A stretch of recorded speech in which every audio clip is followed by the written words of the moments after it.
Salut à tous, j'espère que vous allez bien. C'est un plaisir de vous retrouver pour le débrief de Mallorca-Barça. Désolé, je l'ai sorti un peu tard, mais je pouvais pas le sortir hier soir.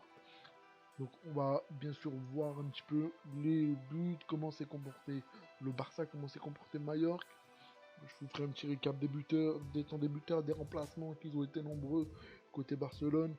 On verra aussi les performances de joueurs importants et une nouvelle rubrique qui s'appellera Top Flop. Donc à chaque match, je dirai les tops et les flops de chaque match et de chaque équipe. On va commencer par la première mi-temps et en tout cas il fallait être là dès le début parce que dès le début et dès la deuxième minute, on commence par un but d'Arturo Vidal. Il fallait pas louper le match sur une récupération assez haute du Barça et surtout un tacle de récupération de De Jong et Vidal qui se projette souvent vers l'avant et qui marque dès la deuxième minute. D'ailleurs, moi je ne m'attendais pas à voir Vidal dès le début. Je vais vous faire un petit récap pour ceux-là de la compo du Barça en vous rappelant que Clément Langlais était suspendu. Je vais vous l'afficher dès maintenant. Donc dans les buts, on retrouve Ter Stegen. En défense centrale, donc une première charnière est inédite. Piqué Araujo, le jeune Araujo qui a remplacé l'anglais puisque Umtiti était vraisemblablement touché. Au milieu, donc Busquets, De Jong et Vidal. Donc on aurait pu s'attendre à Arthur, mais finalement c'est Vidal qui a débuté. Et devant, donc Messi, Griezmann et Martin Braithwaite. Donc Suarez est rentré après. Mais bon, il fallait pas prendre trop de risques, étant donné que il revient de 5 mois sans jouer. Donc c'était plutôt une décision sage de la part de Sétienne.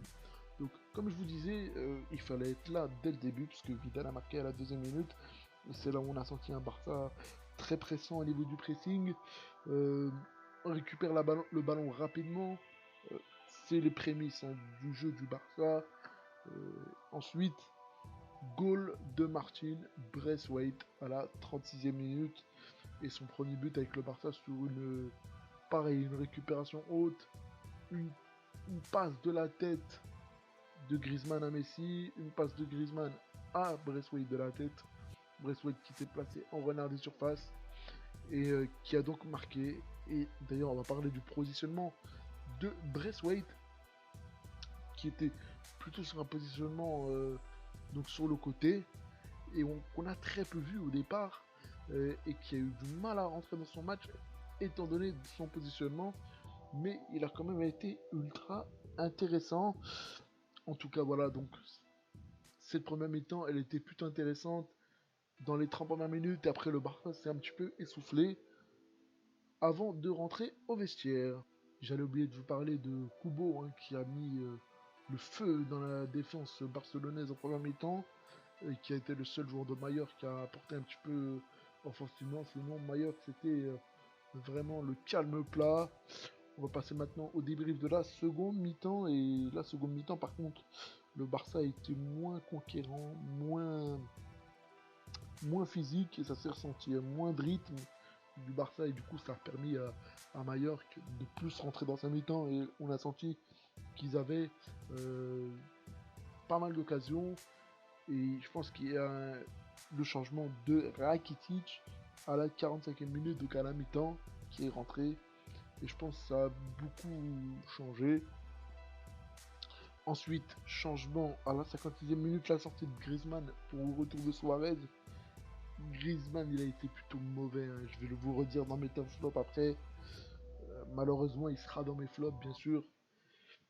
Et donc, le retour de Suarez avec son acolyte Messi. Et à la 110e minute, double changement avec la sortie de Roberto pour l'entrée de Semedo, qui, on vous le rappelle, a fait l'objet d'une polémique puisqu'il aurait assisté à un anniversaire avec plus de 10 personnes, même plus de 20 personnes. Donc, il n'a pas respecté les consignes du club concernant la pandémie du Covid-19. Et c'est pour ça, je pense qu'il n'a pas été titulaire. Ensuite, donc, comme je vous disais, la seconde mi-temps, vraiment en manque de rythme. Mais malgré tout, le Barça qui arrive à marquer par le biais de Alba à la 78e minute. après un contre bien mené, un contrôle raté de Jordi Alba sur une passe de Messi, il a quand même réussi à gagner son face-à-face avec le gardien. C'est rare qu'Alba marque, mais Alba a été bon hier. Il a été vraiment excellent.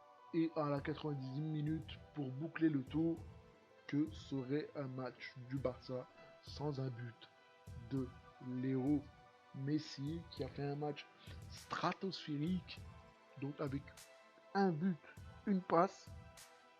Donc voilà pour le débrief du match du Barça.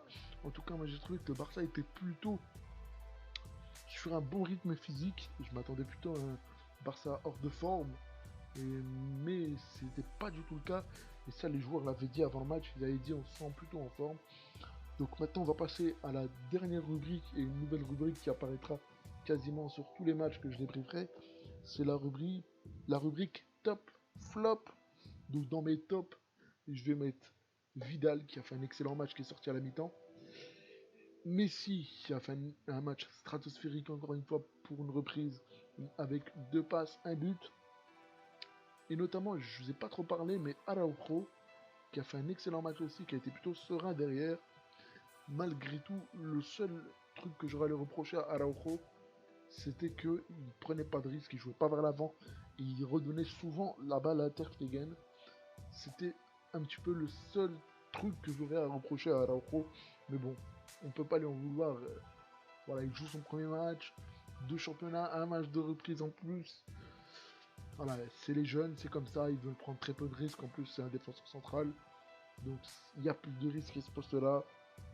Donc voilà.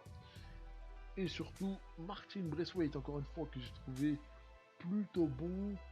Il marque des points, malgré qu'on dira que c'est un panic buy. De toute façon, c'en est un hein, avec la blessure de Suarez. Mais il prouve encore une fois, même si il n'a pas forcément le niveau du Barça, qu'il est là, qu'il se donne à fond, il a envie de jouer. Et ça, moi, je suis content. Bah, pour moi, c'est des joueurs qui se donnent à fond parce que je sais qu'ils n'auront pas 200 000 chances de jouer au Barça. Donc pour mes flops, et bien évidemment le premier flop, c'est Antoine Griezmann.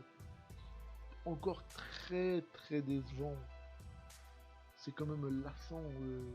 Voilà, vous achetez un joueur à 120 millions d'euros, un joueur qui a prouvé quelque chose à l'Atlético quand même, qui est champion du monde en titre avec la France, qui a porté son pays à la Coupe du Monde.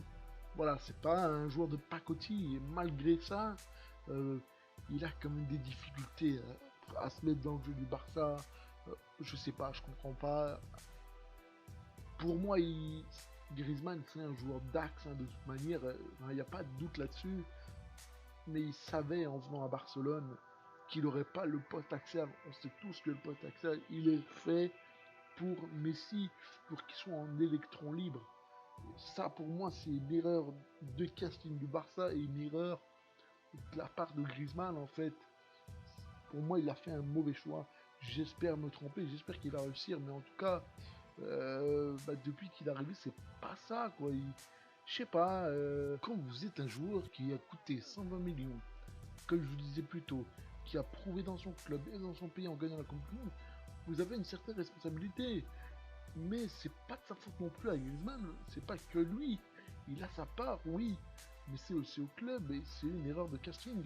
Griezmann, c'est quelqu'un qui, c'est loin une touche, qui prend la profondeur. Aujourd'hui, Griezmann ne peut pas jouer sur des passes courtes, avoir le ballon dans les pieds. C'est pas le style de jeu de Griezmann. Et il a un style de jeu bien à lui.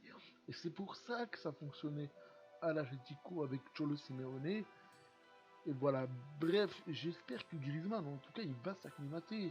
Euh, Aujourd'hui, 120 millions, c'est beaucoup. C'est pareil, le Barça a fait beaucoup d'erreurs concernant leur transfert avec Coutinho, 160 millions, Dembélé, 120 millions. C'est des joueurs qui n'ont, ça n'a pas marché.